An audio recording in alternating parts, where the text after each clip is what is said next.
Hey guys, today I want to talk to you about some of my most used things. This isn't an everyday carry video per se. Maybe we'll do that at some point. There are tons of those out there. You guys unload your pockets and show us all that stuff, and that's great. But when you talk about some of your most used things, we are talking about the things that are on you regularly. And so I want to talk to you about some of my favorite things that I carry around with me. Not every one of the, well, most of these things are on me most of the time, but obviously situations change, and so I don't want to get into that whole conversation. Here are things that are on me pretty regularly. So up first is some kind of a knife, right? I always have a knife on me. Sometimes I have a small one, and sometimes I don't, but I always have some kind of a pocket knife with me. This is one that's been riding with me a lot lately just because of its functionality. It's actually a multi-tool that has a knife on it. It's called the Skeletool. This is my second one of these. I've lost one somewhere down the line, and this one's pretty new and flashy looking, so maybe I'll be able to keep it like that. But here's the thing that I end up using so often from the Skeletool. Obviously, these guys, those get used a lot, and as far as tools to cut with and tools and a needle nose plier type tool, this is a pretty good one for a relatively lightweight little tool. But here's the thing that I like: the bit driver kit that comes on this Skeletool, I end up using actually a lot. Most of the time I don't have these in my pocket when I'm out doing work, like I know I'm going to be doing outside work. I'll stick these little cards in my pocket with these bits on them, these little bit drivers that you can exchange those heads in with. We can talk about that individually here at some point, but those guys, they come in super handy. I've been able to do all kinds of things, and they're quickly accessible. Most of the time these things ride in my truck, but again, if I know I'm getting ready to go get out of the truck and go work on some small project, I'll stick these in my pocket, but they don't ride around in my pocket all the time. That would be kind of cumbersome for me personally. This is already a little bit bigger than what I normally want to have, but it does ride in my pocket just about every day these days. Not normally at the same time, but every once in a while at the same time, I'll have another smaller, easier to access pocket knife. Sometimes this is the only knife that's riding in my pocket. I know that sounds like sacrilege to you guys. This is my favorite little, just throw in your pocket. Definitely don't want to go without a knife, but because you end up using a pocket knife to cut things all the time, open a box, those kind of things. This is the Ladybug from Spyderco, and I just have this little thing stuck on it all the time so I can fish it out of my pocket real quickly. And I've gone through a number of these over the years. I think I picked up my first one back when I was in high school, and it's one of my all-time favorite pocket knives. If you don't have a Ladybug from Spyderco, or maybe you're just too much man to have a tiny little knife, fine, but so lightweight and so handy, and holds an edge really nicely. I always have a light on me. And I tend to rotate through two little pen lights. This one is the Streamlight Stylus Pro 511. Makes a similar sized one that's a little heavier. I actually like this one more. The 511 is MIA. It's around here someplace. I can't seem to find it, but it's got a lot of wear showing on it. It's ridden around in my pocket. But I ride one of these guys, one of these small lights in my back pocket every day, and can get to it pretty quickly and easily. But these guys from Streamlight, the Stylus Pro, they're really hard to beat as far as I'm concerned. Really like these lights. I mostly carry two specific guns, but obviously with reviewing and things, you try other guns, and those are sometimes even carry guns. So it's handy for me to have a non-specific mag carrier, and I use this one from Remora, and it's just got that sticky kind of stuff. It's nothing fancy, but I just I stick that joker in my back pocket. It looks like a wallet, and that magazine goes with me. Every once in a while, this will go in a jacket pocket or a front pocket, but for the most part, it rides in that back pocket when I'm wearing jeans, and it works just right.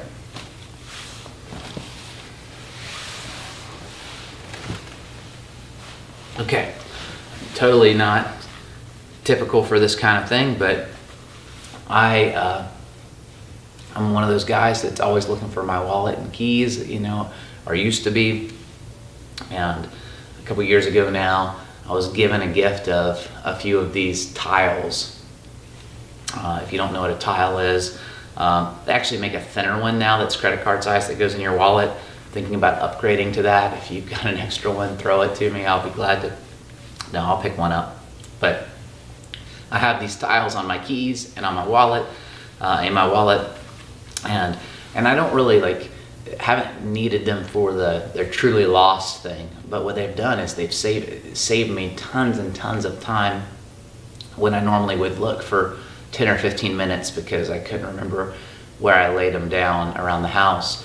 I'll just hit that button on my app, go to the item that I'm looking for, sound a little alarm. As I get closer, it gets louder or quieter, whichever way that works. You know what I'm saying. And there the item is. And so rather than looking or trying to remember for 5 minutes or for 10 minutes, I'm right on it right away. And so I love those things. I use them all the time.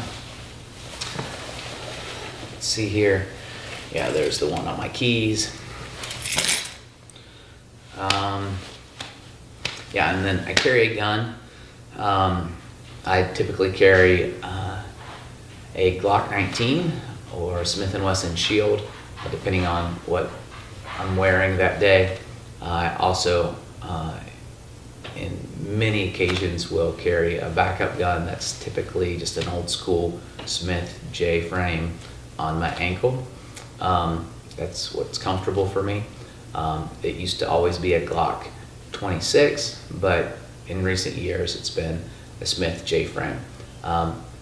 There are lots of times that I don't have that, but for the most part, especially now in winter, I'll have the Smith J frame on my ankle, and then I'll carry a primary gun in the appendix position. That's normally the Glock 19, but as a reviewer, I'm trying out for the past,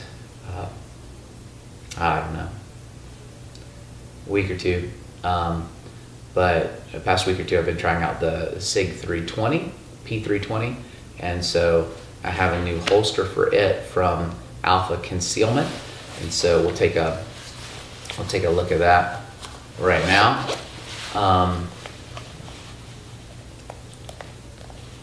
This guy right here. Okay. This is the Alpha Concealment, what do they call this guy? Apollo. And it's an appendix. I mean, you could use it in other spots, but I think it's primarily designed for appendix carry. You can get different mounting options or whatever. I go with the soft loop option, and so far so good. I've only carried this particular holster for a few days now, so still in the early impressions phase, but it's been, you can figure out in one day if you're going to be able to wear a holster or not, if it's comfortable or not, if you're going to be able to work it over. And and the first time you open the box, or in this case the bag, you can take a pretty quick gander and determine if it's made with quality construction, if time has been put into it or not. And this does seem to have the air marks of a quality holster. It is. We'll go ahead and take the gun out and unload it. Okay. So I have been working around with the SIG P320 compact, and I've got different frames for it and the like. And right now I've been carrying it with the subcompact frame on the compact slide, and so far I think that's my That's my favorite configuration for this for carry so far.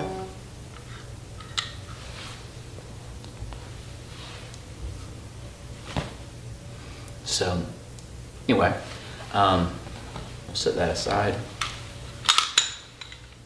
Started with the things that are on me, but let's go to some of the things that are clearly not things that I carry on me all the time, that are things that I use all the time. Okay, so among those is a good gun belt. And this belt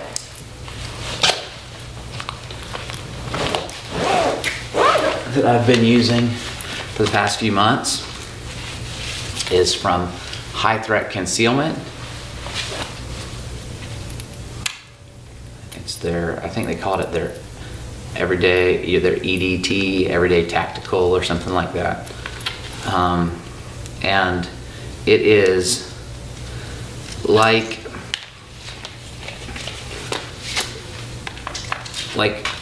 hundreds of these belts that you've seen before with the Cobra belt buckle. There are a couple differences in that they use the doubled up material that is not quite as crazy thick for comfort. So you're trying to blend those two things of comfort and toughness, ruggedness, stability, holding your gun, etc. And that's a hard thing to kind of figure out the balance between. So I'm not sure that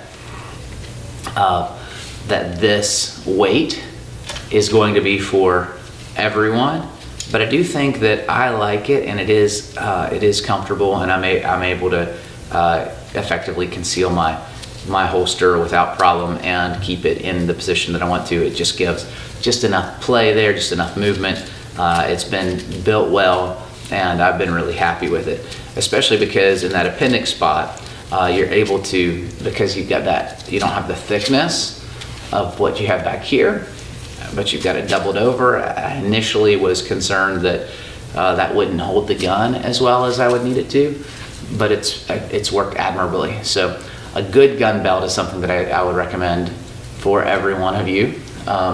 And even if you don't carry a gun, a good belt is just a great thing. And a gun belt is a good belt for a lot of people that don't carry, if you start to think about it, just as far as longevity and quality and those kind of things. Our industry puts a whole lot more attention in some of those seemingly mundane objects than most other manufacturers would, because they're building those objects for a purpose rather than just mostly appearance. And so if you have a purpose-built item in any industry, and you can afford a purpose-built item that's got some craftsmanship behind it, you're going to be far more happy with the ownership of that item, because it's going to last you a lot longer, and it's going to prove more efficient, more effective, whatever, along the line. So along those same lines, I'll just show you, this is my Jones Tactical with Cobra belt buckle, and it is just far more rigid overall than this High Threat Concealment. And I do believe that HTC makes one that's real rigid like this. In other words, this is not a quality problem, that this is more flexible. It's not a quality problem. This is intentional. They're erring on the side of comfort a little bit more with this belt, and so I get it. And so far, I've been happy with it. When I first got it out, I was a little bit, I don't know how this is going to work, but you see, I'm wearing it, and that's when the camera's off too. I'm wearing this belt, and it's been useful. So again, it may not be for everyone. Do be aware of,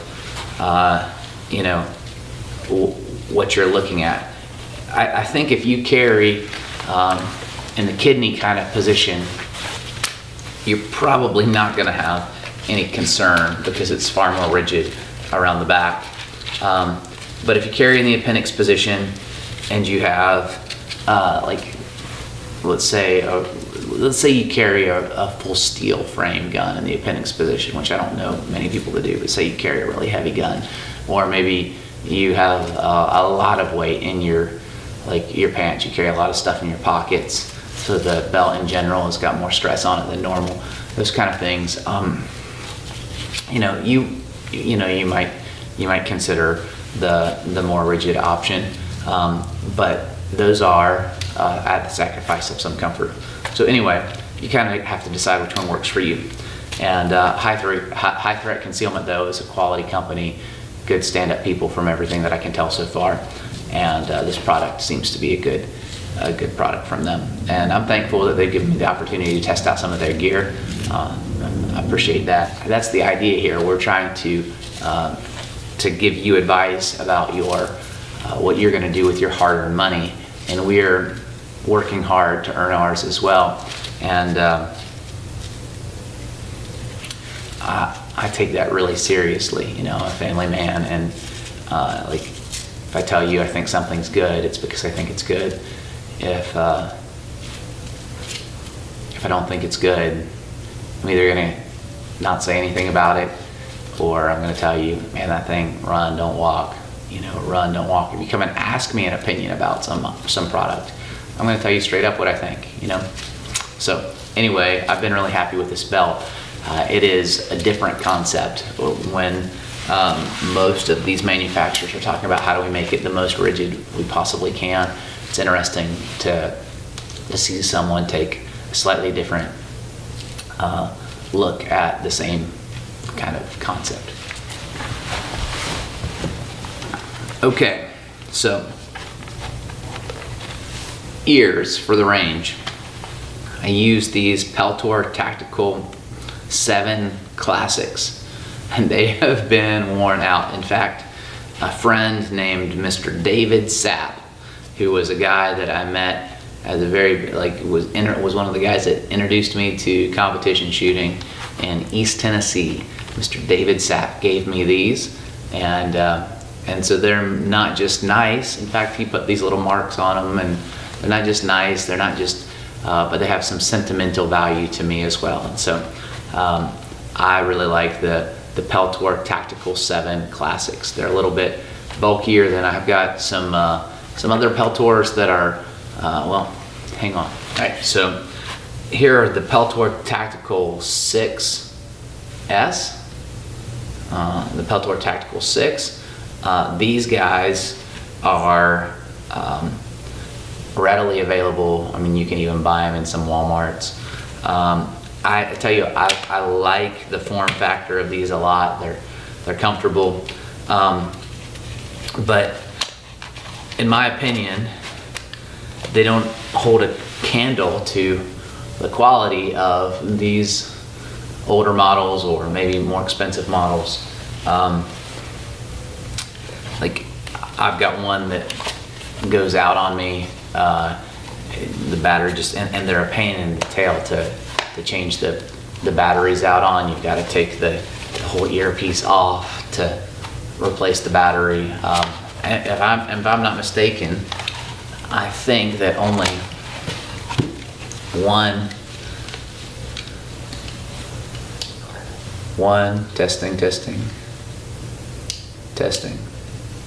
testing, yeah, only one of those ears works. So I probably need to send them back to Peltor. Now these, on the other hand, same company, and they probably look a little dorkier or whatever because they're bigger form factor, but these guys have done really well. So here's my point. It's not about the model. I haven't tested a ton of different models of electronic ears, but here's what I'll say. Get a good pair of electronic ears, use them, get them, use them, and think about them as more than just range toys. Think about them in the case that you happen to have the time when something goes bump in the night to go into your house.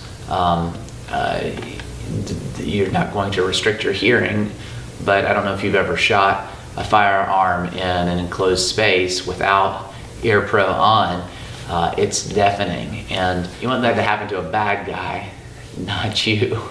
And so if you can keep your senses about you when something bad is happening, you want to do that. And so electronic ears are not just something that's super practical on the range and in competition and all those things when shooting.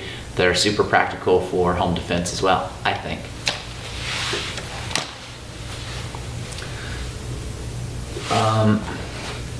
Cell phone, I use that all the time.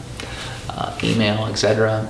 I'm an iPhone person myself, but use whatever you want there. But have a good cell phone on you, good pen. These are things that I use all the time. One of them too is a key carrier. It's called a Smart Key. I don't think I even have it. It's on my key rack right now, but the Smart Key allows me to fold out my keys kind of like you would a Swiss Army knife or whatever. So those are some of my favorite items that I use all the time. Y'all have a great one. As always, don't waste your life. See you next time. By the way, thank you for taking time to watch these videos and to subscribe to these videos. I really appreciate it.